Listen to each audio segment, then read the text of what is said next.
Hey, there we are. Then we're live. Hello. Hey, it's May. It's May. It's chilly. It's chilly in May in New Hampshire. So, hey, this is Rob Sylvan and Levi Sim. Levi, how are you? I'm here. All right. So here we are for our May Photo Focus Lightroom Live event. And now my live page just came in. I started hearing myself and it freaked me out a little bit. So our topic this month is Lightroom for mobile, Lightroom mobile. Maybe our guest can help us clear out how to say it correctly. So our guest this month is Josh Haftel from Adobe, one of the Lightroom product managers. Josh, how are you? Hello, I'm great. Thank you. I'm awesome. Thanks for having me on. And so, Josh, what's your role at Adobe?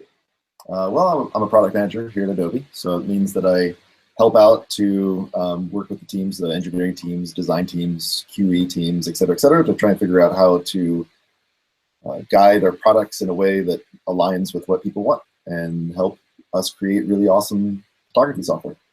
And you're pretty much in the mobile arena at this point, or?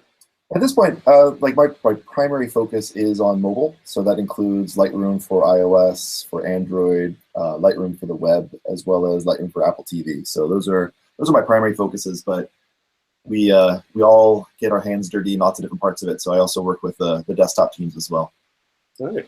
And you've had a long history in the imaging industry as well, so you're very familiar with lots of different products. And yeah, I've been a product manager in photography for about 15 years now. So yeah. Started off my days at Nik Software, and then went from Nik Software, where we made things like Silver FX Pro and Color FX Pro and Snapseed. Went over to Google and worked there for a little bit, working on the Google Plus photography team, which eventually morphed into Google Photos. And I still have a bunch of friends that work over there, and they're doing an awesome job. So congrats on their recent 500 million milestone that they announced, which was amazing. Yeah. And now I'm over here in Adobe working on the Lightroom team. Awesome. All right. So Josh, my experience with helping people with Lightroom has been that a lot of Lightroom users aren't fully aware of the mobile part. And I'm always surprised by that because it's such a big part of what I do all the time now. So I wonder if you can kind of just give us like a big picture of what is Lightroom mobile all about, and is it Lightroom mobile or Lightroom for mobile? Yeah, naming is always fun. So I think usually people just think about it as Lightroom mobile. Even when we make a little initialization for it, it's LRM. So we talk about it. Sometimes people like to, in the marketing or the branding team, call it Lightroom for mobile. So you'll see like a little bit of, there's the official brand, and then there's like what everybody calls it. And so a lot of times I have to think about it actually differentiated between like, oh, is it Lightroom for iOS, or is it Lightroom for iPhone, Lightroom for iPad, Lightroom for Android? Because there's slight differences from one to the next, but ultimately it's just Lightroom mobile. That's all I call it. Yeah. So it's like Adobe Photoshop Lightroom, and everyone just calls it Lightroom. Exactly.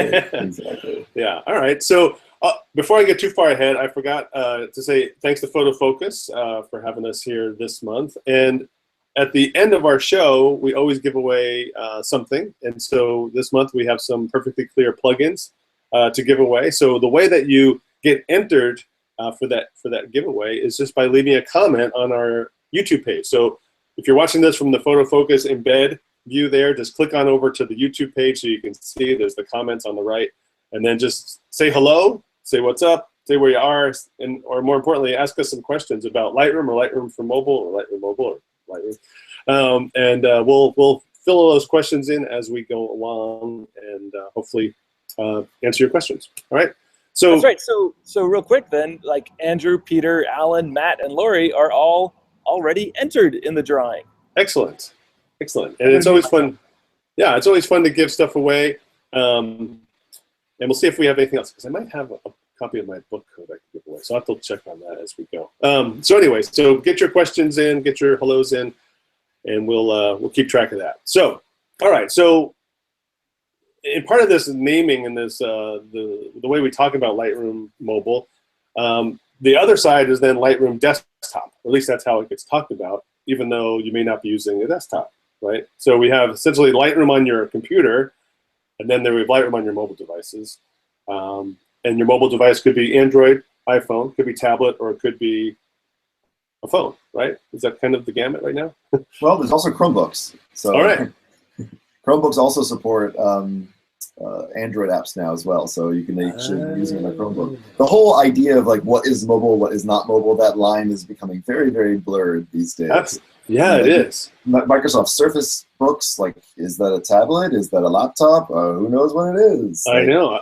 And so it almost doesn't even matter, and that's the whole point that we're trying to get to. The Yeah. way I like to think about it is we got Lightroom, and Lightroom works on all these different devices, and so you know, you're talking about like what is Lightroom Mobile, and in some ways, to me, Lightroom Mobile means like I've got Lightroom in my pocket, because I've got a phone with me everywhere. I remember reading at some point where they showed that your phone is the thing you have most likely with you at all times, more likely than your wallet, more likely than your keys, more likely than anything else. You get your phone with you. You know, with especially the advent of waterproof phones, it's in the shower with you now. I don't bring my wallet into the shower, but I sometimes bring my phone into the shower. So the reality is, it's Lightroom with you at all points. And when the other thing that's kind of interesting is like mobile conceptually. Sometimes people think about, oh, mobile just means, well, I've got a phone and my phone has a camera, so mobile photography equals using my phone to take pictures. But it's almost like belittling the computer that's inside of your phone. Your phone has this amazingly powerful processor, and so it basically is meaning like, hey, I've got this really powerful computer. Now we think about that a lot of times when we're playing games and when we're playing other kinds of things, but thinking about how powerful it actually is fully fledged processor that can do all the same stuff. We actually released last year, about a year ago actually, in May of last year, an update to Lightroom Mobile where it can render and do all full resolution raw files. And as a kind of a proof of concept for that, we took, which was a pretty old device at the time, even older now, obviously, since a year has gone by, but an iPhone 5S. So we took that one, and we then took like a Canon 5DS, so a 50 megapixel file on an iPhone 5S, and it worked perfectly fine. It was real time. You can move the sliders, didn't crash, everything was great. So if you take like this super huge image file and this really, really old phone, and they work fine, just imagine what works in a more likely scenario of like, hey, I've got an iPhone 7 and I shoot 24 megapixel raw files, and it works perfectly fine. So this idea that mobile photography is not only taking pictures with your phone, but also editing pictures with your phone. Yeah, and you know, I think there's something to this whole idea. And I don't know, maybe it's a human thing or maybe it's a photographer thing, but we get this idea that things are kind of static and like this is the way they are and that's the way they should be because that's how I kind of have my workflow set up. But things aren't really static and things are always evolving.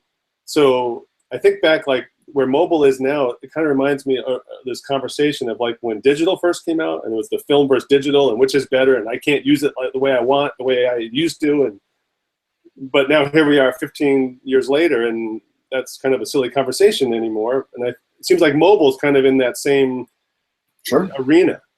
Very true. I actually think that it goes like even farther than the digital thing. Like I can remember people arguing about autofocus and you know, you keep on going back and there's always this like, photography equals blank, right? Whatever technology or whatever craft equals blank. And as soon as something comes out, the arguments a lot of times is, oh, it's just going to ruin the art of photography. Yeah, it's going to now open up the floodgates of the unwashed masses into photography, and it's no longer going to be an art. It's no longer going to be a craft, and it's going to be this horrible thing. And I don't see that in that way. I think it's actually quite amazing and really powerful. But you're right. If you get really familiarized with, hey, this is how I'm getting my workflow done, and I've talked to a lot of working professionals who have I don't want to say the problem, but they have the reality that they've got work and the work comes in the door, they got to turn it around, they got to get it out to their clients. The amount of free time that they have to explore new workflows is small. Right. See people doing this exploration of new workflows at trade shows. So they'll go to a place like WPPI or to like Adobe Max or one of the other kind of creative conferences where people go specifically to say, I'm not working right now. I'm here to learn about something new. Please open my eyes to what is possible and let me challenge some of these preconceived notions that I have. Yeah. And I think it's really exciting to challenge it. And that's part of what I like to do. Like, so for me, I'm in mobile photography. I've been in mobile photography for a little while now. I got like really excited about mobile photography a while back, and then helped to make Snapseed, which was this product that is, I think, a really great photo editing app still today. Absolutely. Yeah. And it's pretty well known in the mobile editing space, and it was one of those things that I think Lightroom Mobile also is working to do, which is to challenge people's perceptions of what they can do on their mobile devices, and how far can they go, and how much creativity can they leverage while they're on these devices. And basically saying, well, the main difference of these devices is, one, they're with you at all times. Yeah. So that means that at any point inspiration strikes you, you can like attack the inspiration. That sounds very violent, but I had a lot of coffee, so I'm feeling a little aggressive. But on the other side, you've got things like, I've got, let's see here, this device in my pocket that means that if I didn't actually take my camera with me, I could take a photo.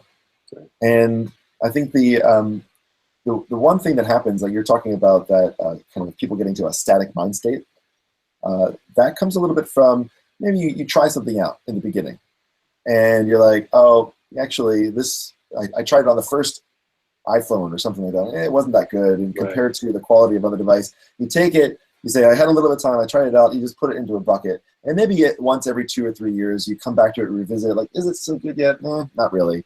And you go through that process. And so what I like to try and do is I like to challenge people. I'm like, all right, well, let's be really, really clear and conscious of what it is that is successful in these apps or in these devices, and what is not successful. Right. And let's talk about those things, and let's know your tool, because it's like saying, I like to try and think about like these devices as another tool in your arsenal, in your toolkit. Arsenal. There we go again with these aggressive phrases. I gotta watch myself. This coffee, it's crazy. Yeah. But the idea being like, when I think about a rangefinder camera, you can't shoot close with a rangefinder camera. Does that mean the rangefinder camera is a bad capture device? No, it just means you should know that you're not going to be shooting any food porn with your Leica M6. It's just not going to happen. You're not going to get that close. You're not going to be doing a good job with it. But what is it good at? Oh, it's great for street photography. So know what it's good at, and be able to be saying like, all right, well, what's not good with these mobile devices? Well, mobile devices still have problems with noise. Don't take pictures at nighttime with them.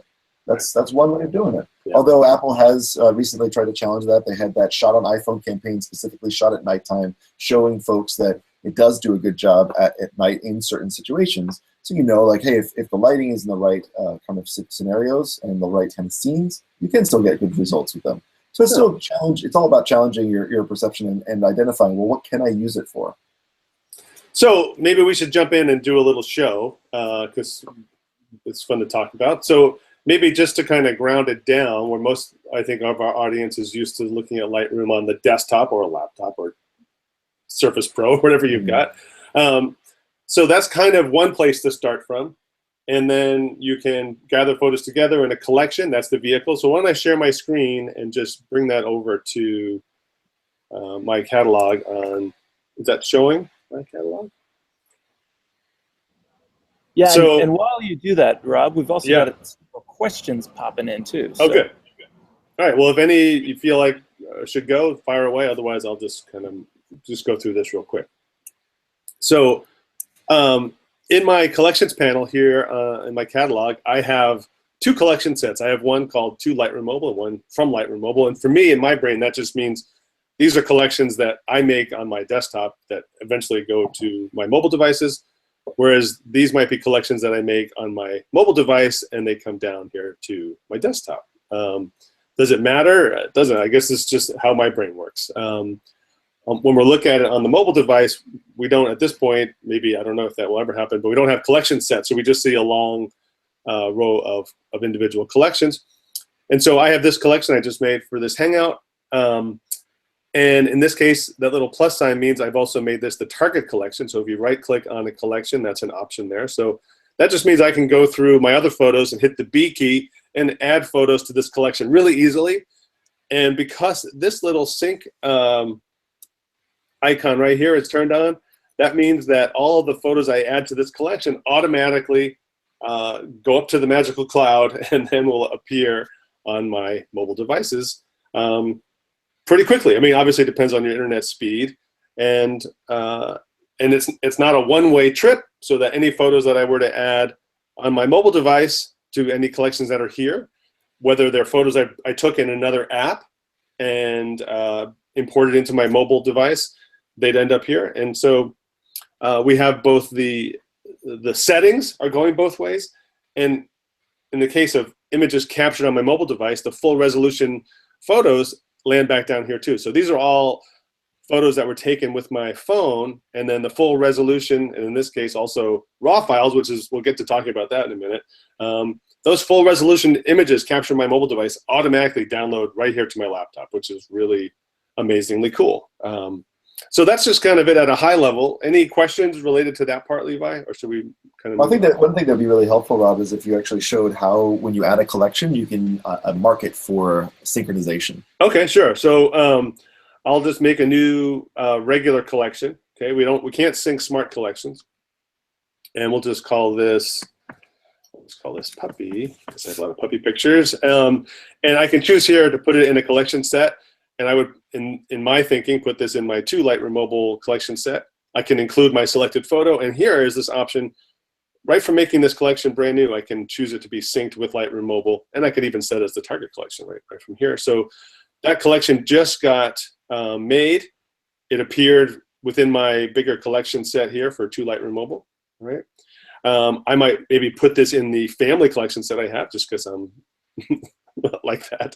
All right. And so that collection just got added with a single photo. If I just switch over to looking at my phone, hey, here's my phone. Look at that. And let's see how quickly that would be under P for puppy, because this is all, the way I have it sorted is under alphabetical order here. All right, it hasn't quite come in yet. But the collection I was just looking at is this one right here. And so those same photos are all right here on my mobile device. And I can see there's a little sync. It says it's all up to date. And there it is. And there's my puppy collection I just made on my desktop. And then there's the photo that I made. Hey, Rob, also show us where you can just activate the sync for any collection that's already established in Lightroom. All right. So one of the things that you have to have turned on is up here under the identity plate. When you move your cursor, this little arrow appears. Right? There it is. So if you haven't already synced with Lightroom Mobile, so obviously you need to be, so what do we, I guess we should talk about that. What do you need to make this work? Well, the mobile apps are free, and you don't need to be a Creative Cloud subscriber to use them, but you need to be a Creative Cloud subscriber to have the synchronization happen between your devices. Is that correct, Josh? Yep.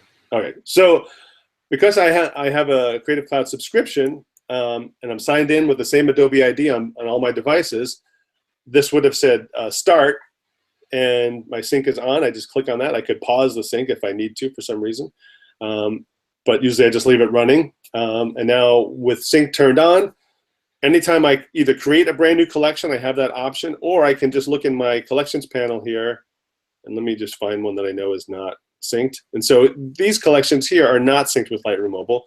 But as I move my cursor over it, I have the option to do that if I wanted to. Right? So I can sync any collection, any regular collection.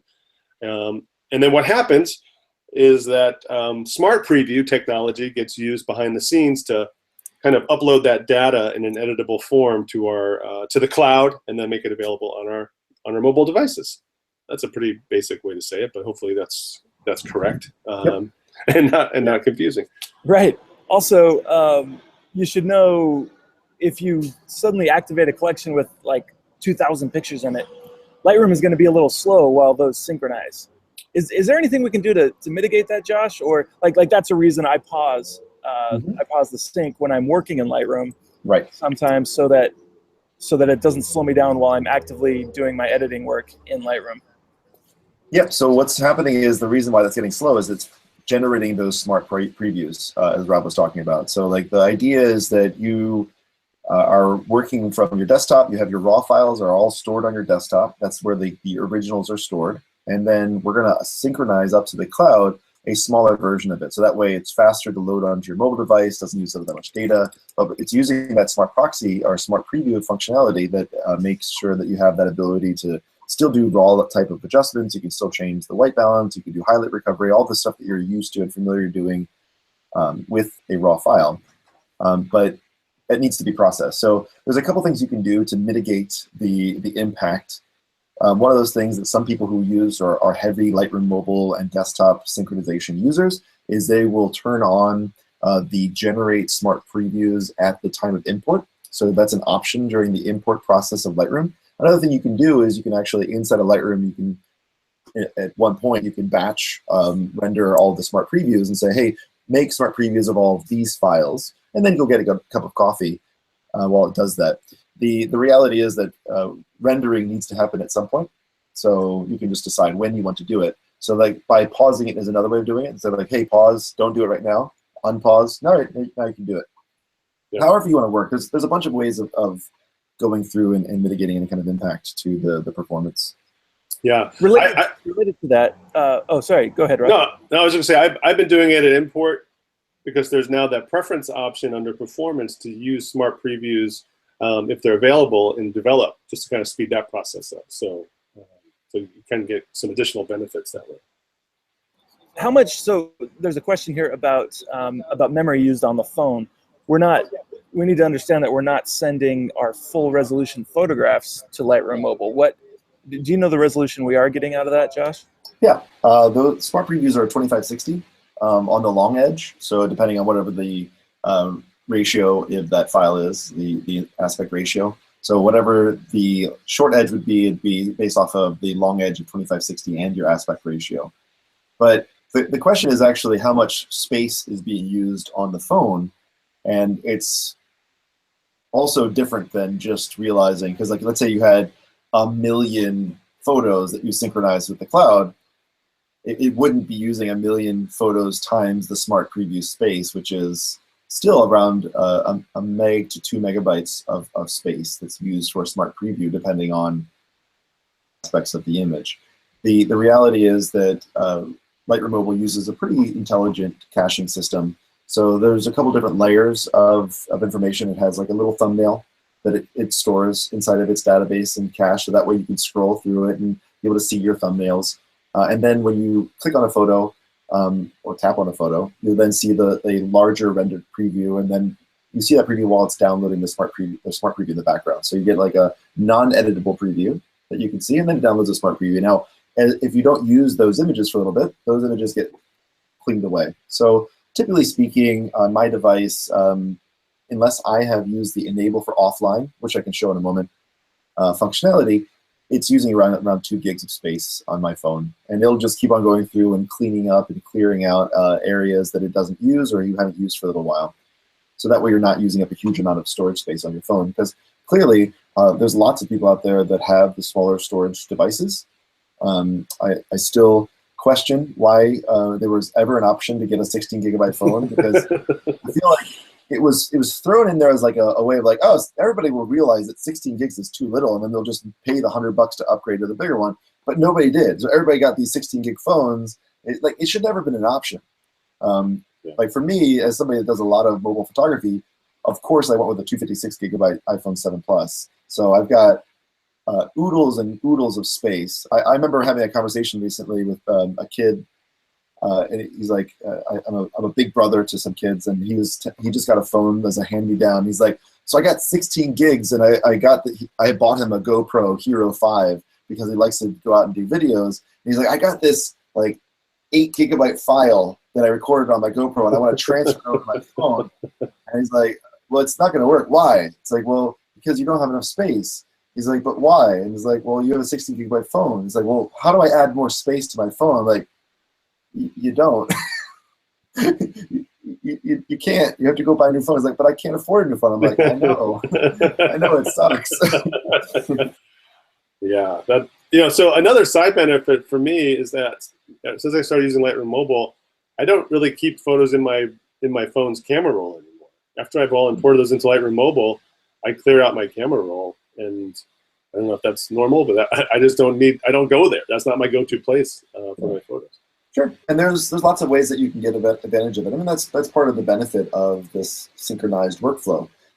You can get your photos to your main like work computer, or your main, like for me, I have my iMac at home is connected to I've got one of those 6-drive RAID arrays that's also backed up online to a cloud backup system. And so like I want my originals to be there.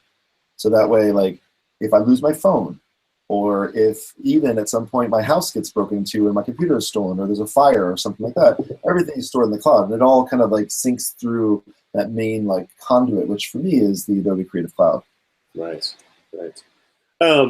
So one of the things I want to maybe just share my screen real quick and just point out to folks, if you're not familiar, on the desktop. So can you see my screen now? So in the preferences here under the performance tab, that's that smart preview option I had mentioned earlier. We have a Lightroom mobile option, and under here you can actually specify where you want the photos that originate on your mobile device that then get downloaded the full resolution to your main workstation, right? You can choose to specify that location. And so I choose to have them stored where I store the rest of my photos on my local drive. And I can even create subfolders, just like on the import dialog, you can create subfolders based on the capture date on a bunch of different formats. So those options are in there. So when my photos are downloading, they come right into this place here. They just land here based on the date. And then I just right-click and choose rename and add in some user, some name that I understand what it means. And then that, for me, works. And then periodically, I move them over to my external hard drive so I don't fill this up. But this is kind of, that's just in my mind, again, how I make use of that workflow. Makes sense. All right. Hey, Josh, do you know, I forgot, now I remember. Is Lightroom Mobile available to work with LR6, with Lightroom 6, or only CC? So the synchronization requires the Creative Cloud subscription. So there's no way of working with, I mean, like, so to be clear, you can use both Lightroom 6 and Lightroom Mobile. Lightroom Mobile is a free app. It's just that conduit that connects them together that requires the Creative Cloud. So there's nothing that prevents you from using the Lightroom Mobile free app that's on the store, but there's some features that require the Creative Cloud subscription in order to utilize together. Yeah, and just to expand on that a little bit too. So if you have the Creative Cloud subscription, whether it's the photography plan at $9.99 or the bigger one, whatever that is, there's Lightroom Mobile as part of that, but there's also a Photoshop Mix, which is kind of working in layers. It's like really cool app, part of Photoshop, kind of like they just took a really cool part of Photoshop and brought it down into Photoshop Mix. Another one, Photoshop Fix, where they took kind of some of the retouching tools into its own app. And then there's some output apps under this Spark, Adobe Spark label. So there's post, video, and page. And then you have access to a whole online portfolio, an Adobe Portfolio. So if you go to robsylvan.com, that's all hosted through Adobe Portfolio. It's all built through Adobe Portfolio. So yeah, all of that kind of comes with that Creative Cloud subscription. And there's probably even more that I'm not even thinking of right now, but because they keep adding in new things. So all of that is kind of tied through that Adobe ID through that subscription. So does that answer your question, Levi? Yes, thank you. And Josh, one more kind of technical question about just like the workings of it. When is the phone battery used the most? Like is it always kind of constantly being used, or is it more battery heavy when it's syncing? How can we maximize our battery life while using Lightroom Mobile? Yeah, so there's so many different components that goes into battery utilization. So it gets really, really hard to offer up like a magic bullet. The top level thing is if you're using an app, it uses a battery. So that's kind of like at the top level. You can drill into it a little bit more by saying like things that require heavy rendering, like CPU utilization. Those are going to be the ones that probably typically use up more power. So things like whenever you're going to export photos. So what you can do is you can take your photos and you can export them to your camera roll. And let's say that you wanted to do a bunch of that. So that might take a little bit of time. There's some things that use more CPU than others, but for the most part, I guess like the other that would be probably pretty heavy on the CPU side is the on the capture side when you're capturing HDR photos, because that's going to be rendering a lot of stuff locally. That would probably use up more of the battery power as well.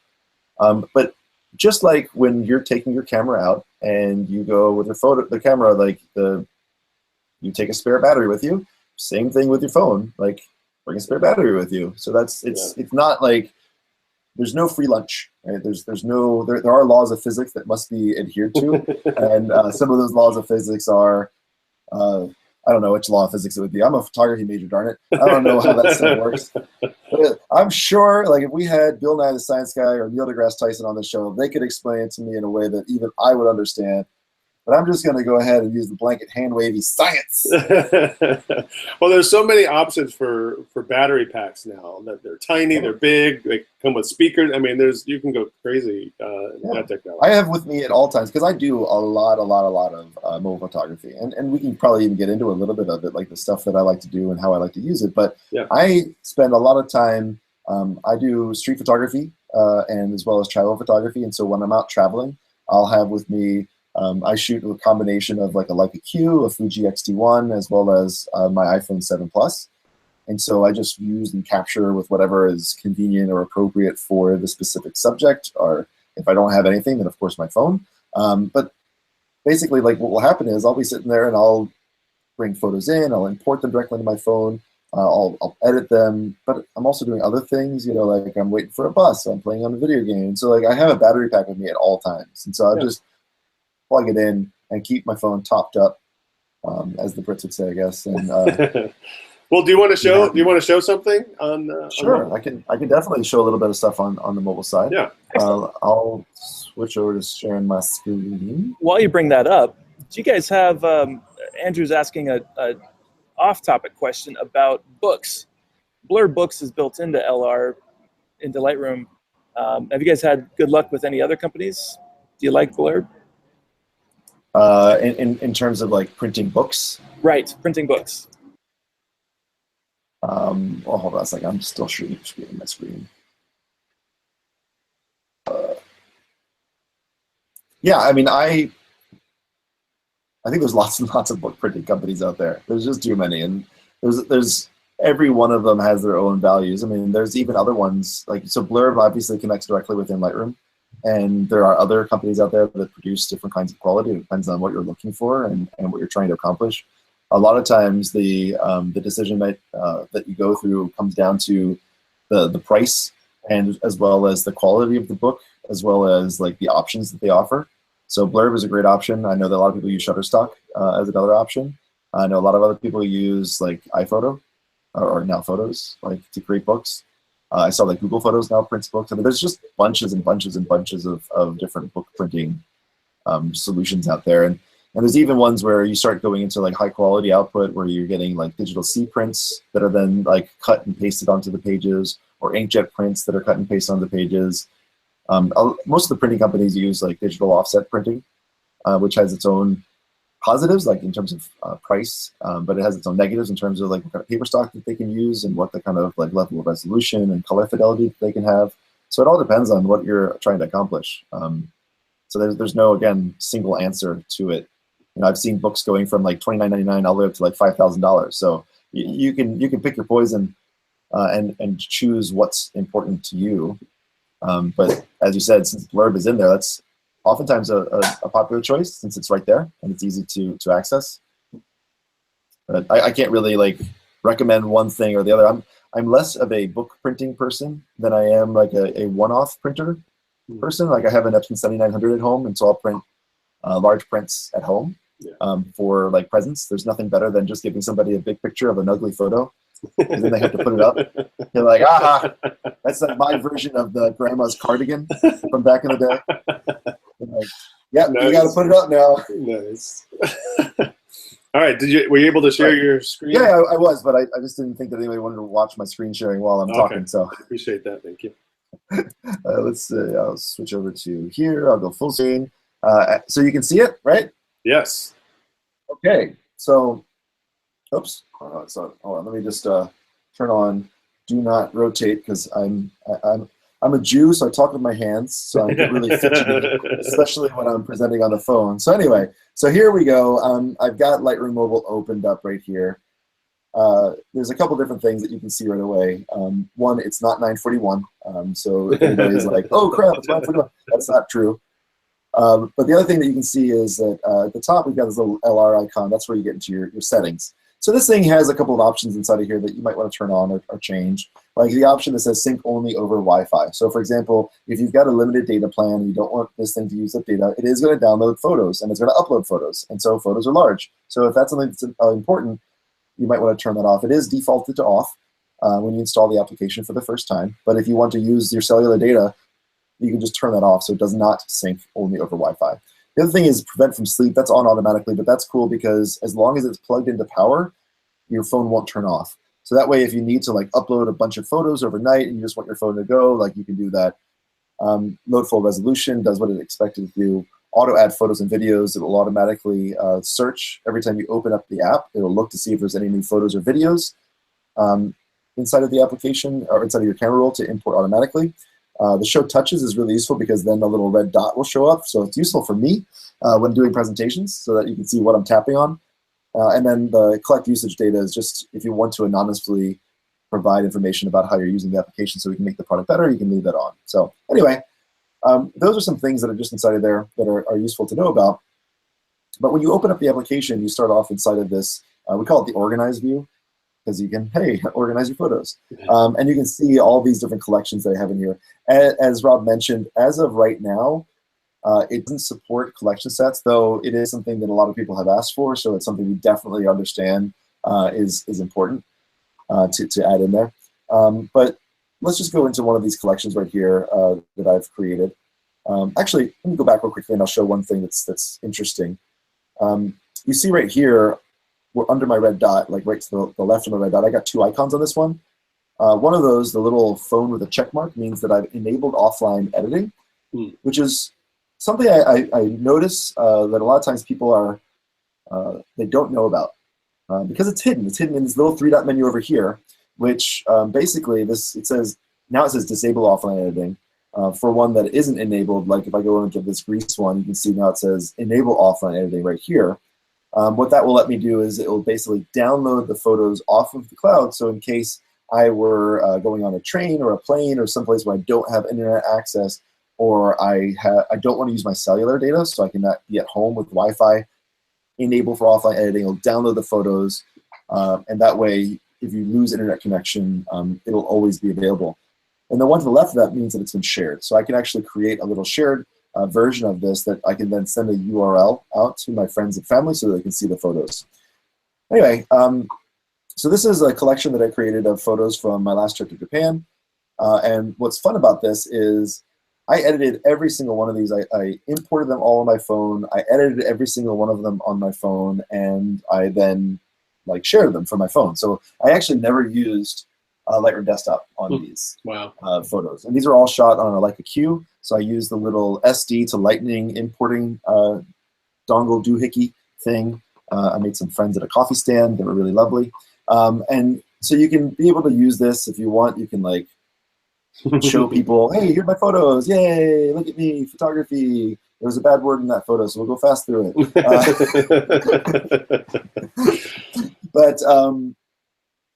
But yeah, you know, like this is the kind of stuff that you could do. You could be able to go through your images. Now, there's in this mode where I'm in right now, I've tapped on one of the images, and so I see the image full screen. I've got at the top a couple different options that I can switch into. So I've got edit, info, rate and review, activity. The rate and review mode is actually one of the ones that I use, and you see a little coach mark up here. But I had to reinstall this application before this thing, so I didn't show off any kind of secrets. We didn't want to like sneak preview this yet. But what we've got here is we've got this thing called the rate and review mode, which we have these speed review options. So what's cool about that is I can really easily go in here, and if I swipe up or down on the left side, I can control the star rating.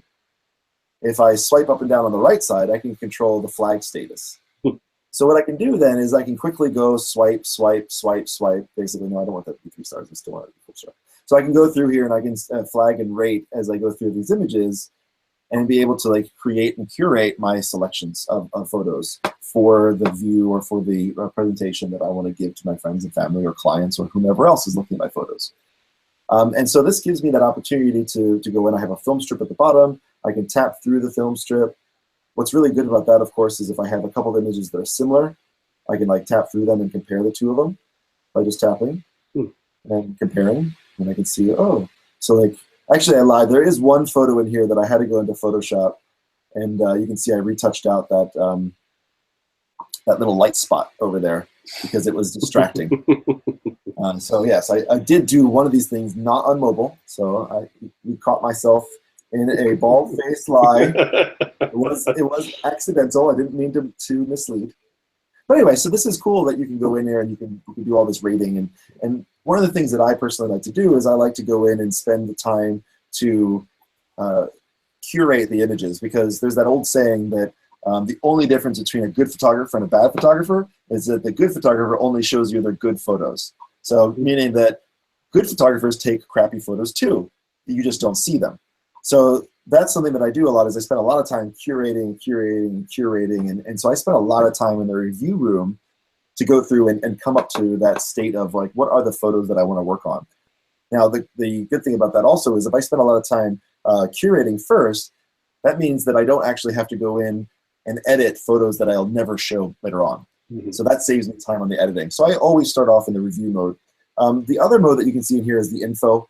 And what you can see in here is all the information. If I want to title these things, I can actually type in here and give it a title, which is like red jacket standing. I don't actually title my photos, as you can tell. I can put in a copyright. I can put in a caption if I want to.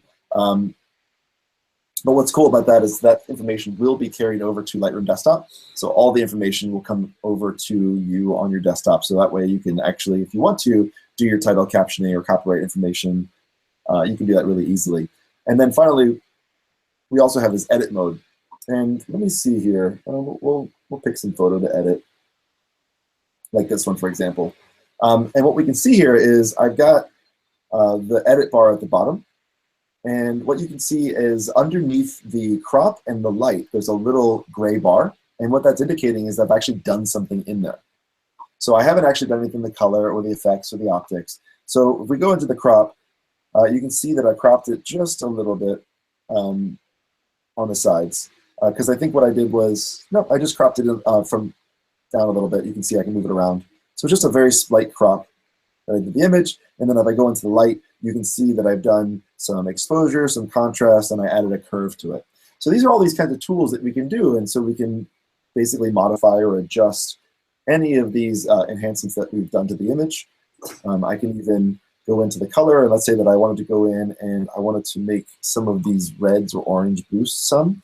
I can go to this color mix section. I can tap on this little target adjustment tool, and I can tap on the saturation. And then if I actually just tap on this object over here, you can see that I can adjust just the reds and oranges in the image and adjust the saturation.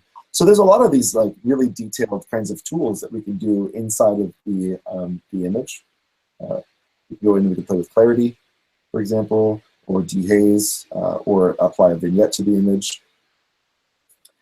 So again, lots and lots of things. And then we even have selective edits that we can do. So for example, if I want to go in and I want to apply a selective edit where I can make the foreground brighter or darker, or I can even reverse that around and I can now play with the background or the outside area. So as if I was doing a vignette, but with more control, because now I can change the shape and size of this thing and play with the feathering. So these are all fun things that you can do with the image. You can see before and after. I would love to be able to rotate that radial filter. Oh, you did. How come I can't? I'll figure out why I can't. It's a little tricky. It's a little tricky. You touch and move the thing. Our What are you talking about? Are our presets from Lightroom Desktop available? They're not currently available now. So like the presets in here are pre-selected.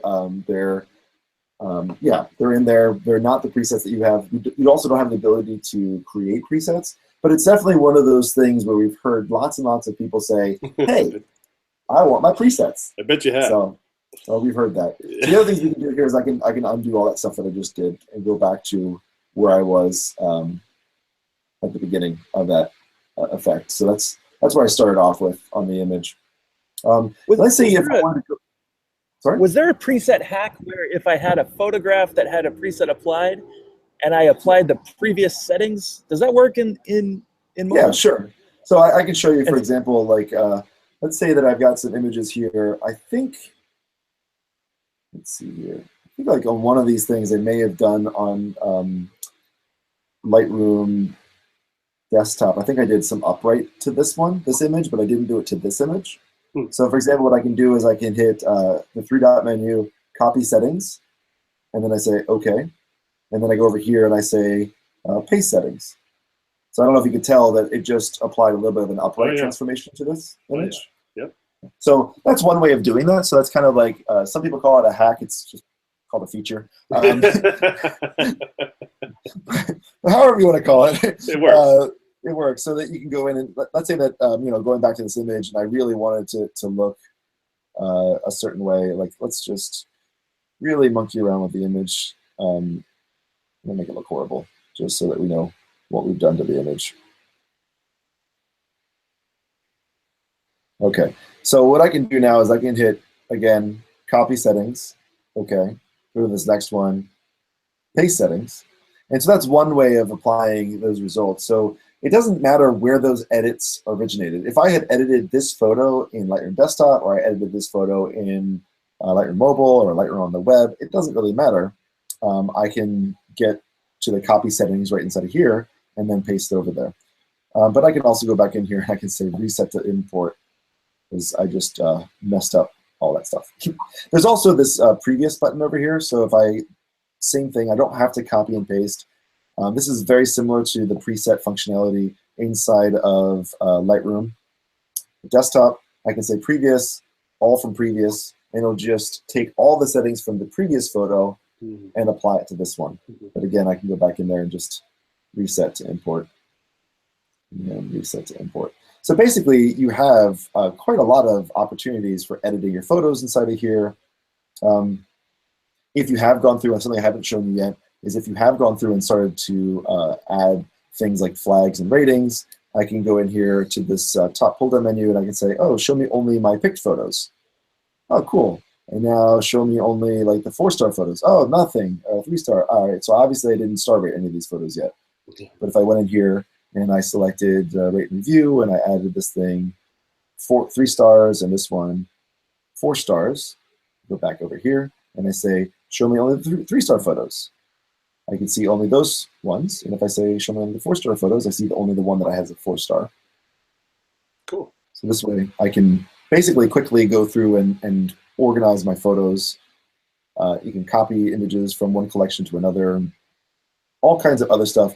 And I think as you were showing before, you can also then be able to see the images that come into your Lightroom Desktop or even Lightroom on the web, which is really fun. We got about maybe 12-ish minutes left, so if you want to get entered into the giveaway at the end, make sure you leave a comment or a question. Levi is keeping track of that awesomely. Thank you, Levi. Sorry, Josh. No worries, no problem. I think that also maybe it's helpful just to show like the Lightroom on the web as well. Just to give people a chance to see what else is there. Is my screen still sharing? Yes, sir. It is, and working with Portfolio is really cool too. Yeah, definitely. We can talk about that in a moment as well. So what I'm looking at right now is actually lightroom.adobe.com. So lightroom.adobe.com is the Lightroom version, or I'm sorry, the web version of Lightroom. So officially called Lightroom on the web, but again, we just call it Lightroom Web. So we did a little team building exercise. There's me with part of my team. We painted some stuff together.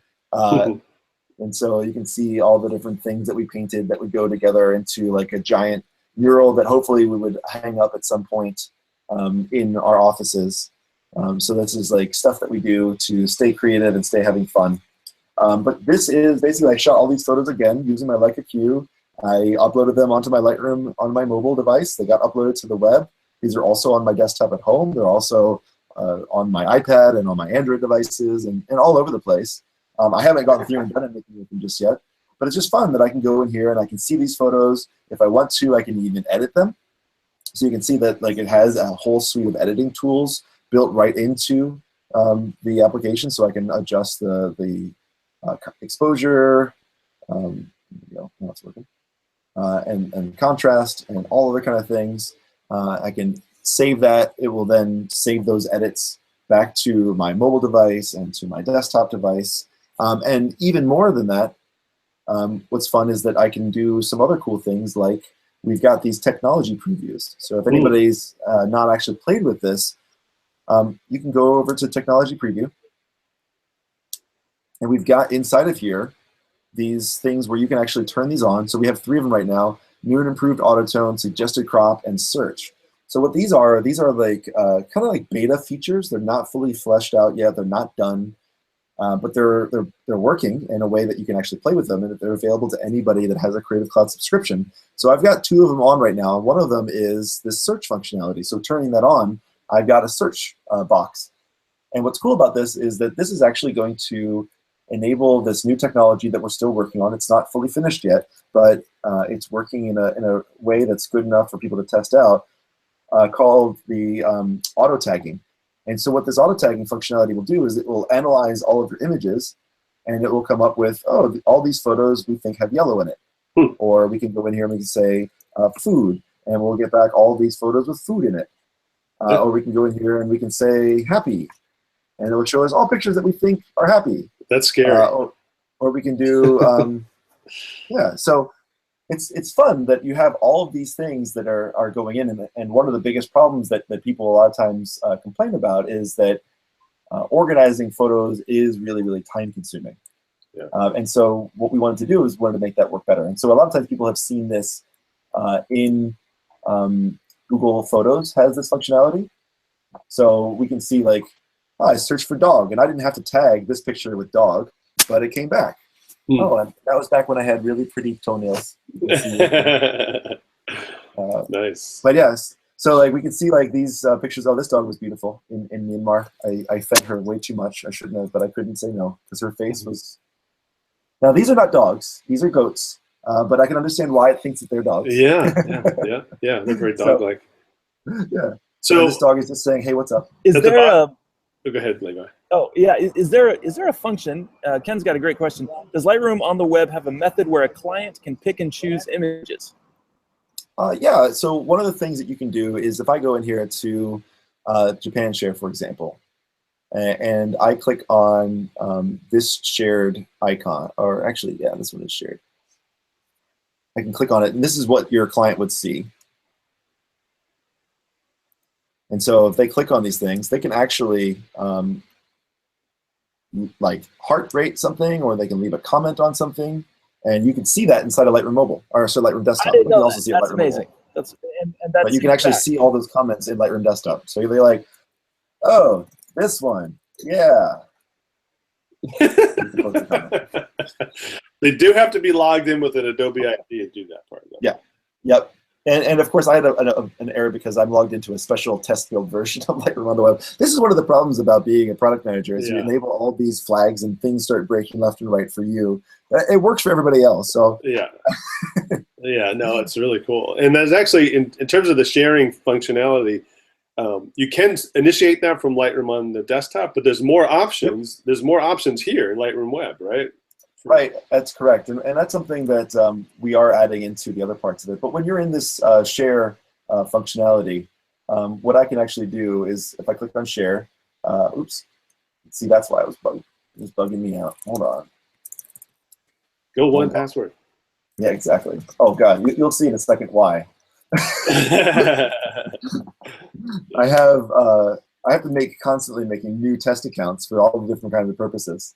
Yeah. But there we go. Okay, so if I go over here and share, you can see like inside of this the gallery, it's already shared. Come on. There we go. Share settings. What you can see is I've got inside of here do I want to allow downloads? Do I want to show the metadata? Do I want to show location? Do I want to show the ones that are picked? Or I don't know why you'd want to show the rejected ones, but you could. If you really wanted to. You can even control, like, they have a slideshow. What are the different themes for the slideshow? And the yeah, so there's lots of different things that you can do. Change the title, change the cover photo, all kinds of stuff. So that way, you control who sees what. Yeah, but yeah, really, so it's very cool. And so it's a lot of fun. Yeah, and from this interface, you can make new collections as well and move photos between collections. Yep. So I can drag and drop things from one photo to the next, or one collection to the next. Yeah, and you can even upload full resolution RAW files. Yep. Directly through this web interface. That's correct. You can just drag and drop on there right into this interface. You can add photos with this button over here. Lots of different things you can do. Yeah, so you could. That means you could just travel with just a camera if you know you're going to land someplace that has a computer, right? You don't need to slip all your stuff with it. Yep, it'll work. It just depends on whether or not that computer is one that you want to work on. So true. I tend to, like, my preferred workflow, or my preferred, here, let me stop sharing so that we can actually stop looking at my photos from the team event. There we go. Hello again. Hey. So my preferred travel is with just my phone. So I travel with my phone only, my iPhone 7 Plus. It's big enough. I edit all my photos on there. I went to Japan. I shot, I don't know, like 1,500 photos, and I imported them all on my phone, edited them all on my phone. Like I said, I was doing it all. My girlfriend loves to be taking some downtime, which is great because I'm not most. It's a good learning experience for me to take downtime because I don't do it. I'm quite the high energy individual. So it was nice. She would go to a cafe. She would read a book. I would edit my photos. It was a lot of fun. It would also give me options of, like, oh, there's this one photo that I tried to take today, and because I'm not a great photographer, I screwed it up. So then I have to go back tomorrow and take the photo again, and I can see what I would have done differently had I only done it the right time the first time. And I didn't know that. Like before in the past, when I just like left them all on my card, I would only realize when I got back home, and I was like, oh, now I have to travel 6,000 miles again to get that photo that I should have gotten. So like being able to see it, it's really great. Yeah, that's awesome. Are there any other questions, Levi? Because I wanted to talk about slightly. No, go for it. All right. So the part we didn't really get to talk. Everybody loves this. Real quick, Josh, they're floored by this. Thank you so much. So one of the really cool pieces we didn't even get to is the capture function inside the Lightroom mobile app. Sorry. Yeah. I forgot, like, it's not that I forgot about it, but it's like I'm in. Yeah. I'm in like this little cubicle over here. Like there's nothing to take pictures of. Like I could take a picture of this like nice sound dampening thing over here. Yeah. All right. How about let me share mine. Or I can at least look out my window. Yeah. Or if you have a pet. Like I put the pets upstairs because they would be barking. So can we see? You see my screen now? Yes. All right. So one thing I want to pull up, so this photo here, so one of the modes you can capture in is HDR, all right? So, Josh, what hardware do you need to be able to capture in the HDR mode? So on iOS, you need any device that shoots in DNG, which is a 12 megapixel device. So that's like the iPhone SE, 6S, 6S Plus, 7, 7 Plus, and the iPad Pro 9.7 inch all shoot with a 12 megapixel sensor. So they all capture in both DNG mode as well as in HDR. On Android, you need to have the HDR mode only works currently with the Samsung S7, S7 Edge, and the Google Pixel and Google Pixel XL. But we're currently adding additional devices on. It's just the Android world. It's a fun world to add cutting edge technology onto. Wild, wild west out there, let me tell you, folks. But yeah, it's good. But yeah, those are the devices that work. Yeah, so I took my son and my niece sledding, all right, and so I put in HDR mode because the sun was behind us, and so my son in the blue there throws the snowball at me. So I'm shooting in HDR mode, and it captured this snowball. It froze the snowball and blended this all together, and I was just blown away that my phone could capture in HDR mode. Like if you tried to like set up a DSLR and put it on a tripod and take 3 frames. You couldn't do that, and that all happened in my phone. I was totally blown away by that. So, so here's the camera app, and there's my there's my driveway. And like cranker next to the right. yeah. All right. And so so there is the camera app, and so here we have this automatic, professional, and high dynamic range modes. And so in professional mode, you have some control over exposure compensation, shutter speed, ISO, white balance. You could do custom white balance. There's a self timer. There's all this functionality that you would want in a pro camera mode app. And then the HDR mode option slimmed down, but now my understanding is it actually captures 3 frames in RAW. Yep. And it captures 3 DNGs in rapid succession, so we're able to capture really, really fast. So like if you ever like use the burst mode, you can see how quickly like an iPhone can capture frames in succession. Yeah. So we capture 3 frames in rapid succession, align those images together in case there was any movement from your hands, and then do ghost reductions in case there was any movement going on, and then tone map them so that we take the light and the dark and merge it together. Yeah, and so that's what happened to get that. I mean, that just all in the space of capturing that. And it keeps it in all like it ends up as a raw file. So that means that you can still adjust and modify all the settings. So a lot of times people are like, well, what's the difference between HDR in the iPhone or my Android versus HDR in Lightroom Mobile? The big difference is that this one saves it as the DNG. So just like you're familiar with the difference between a raw file and a JPEG, in LDR or low dynamic range, you can imagine that it's the same with high dynamic range. Yeah. So when once that HDR mode became available, I used it all the time, and I'm just constantly amazed at what I can capture. So I was down in Universal Studios and waited for that dragon to blow, and I couldn't believe the amount of information I was able to capture in that one moment. So yeah, very cool, and not doing it justice showing my driveway there. But, well, the good thing about it is that it's free, so you can check it out. Yeah, definitely go check that out. The camera part is almost worth the price of admission. You know, it's free. Yeah. Thanks, I think. I meant the whole thing. I mean the whole just being able to take pictures like that and have those and know that those pictures are now automatically downloaded to my computer when I get on Wi-Fi. You know, that just makes that process so easy. And those photos aren't saved to my camera roll. Those raw DNG files are just automatically downloaded to my computer. So makes it super easy. Any other questions, Levi? I think we're at our time of our. No, I think we're good to go, and I've already picked our winner today. All right.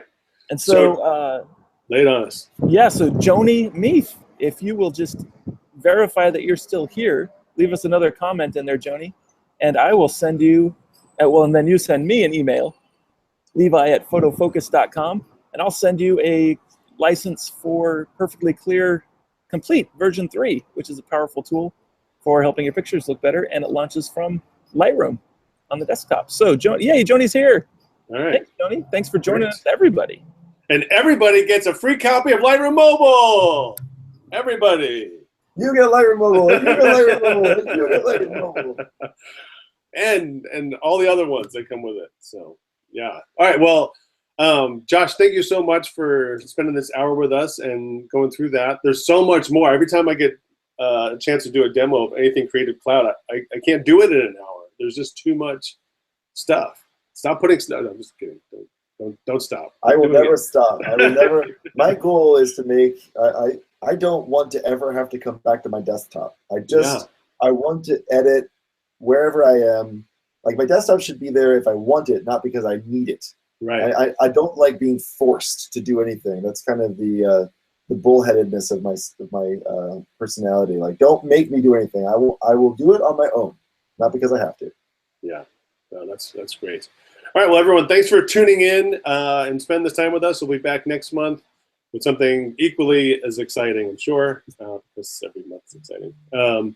And Josh, thank you so much. So, Josh, where can people, if they want to maybe learn more about Lightroom Mobile or Lightroom Creative Cloud or things in general, where's a good place that they can go? Well, we've got a bunch of videos on the Lightroom channel. So we've got Julianne Cost did a really great series, a kind of soup to nuts on how to use Lightroom Mobile. So check that out on YouTube. Just look for the Lightroom channel. You can see that there. There's also bunches of places. I know that Creative Live and Lynda.com also teach a lot of stuff on Lightroom and Lightroom Mobile. And we're trying to put together new content all the time throughout all of our different help portals, as well as our FAQ pages. So there's lots of places to get help, and Google is your friend. Yeah, Julianne Costa is my go-to person to learn anything like this.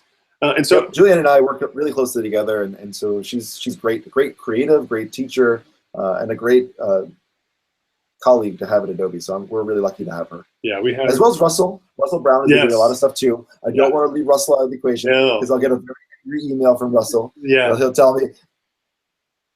He's always pushing the envelope. He's amazing. Yep. Yeah, he's fun. And what about you? Where can people learn about Josh? Well, you can go to my website or my Instagram. Both of them are just Josh Haftel. So joshhaftel.com or Insta is Josh Haftel. Yeah, so like I'm easy to find. Also, Google is your friend. Yeah, I'm out there. All right.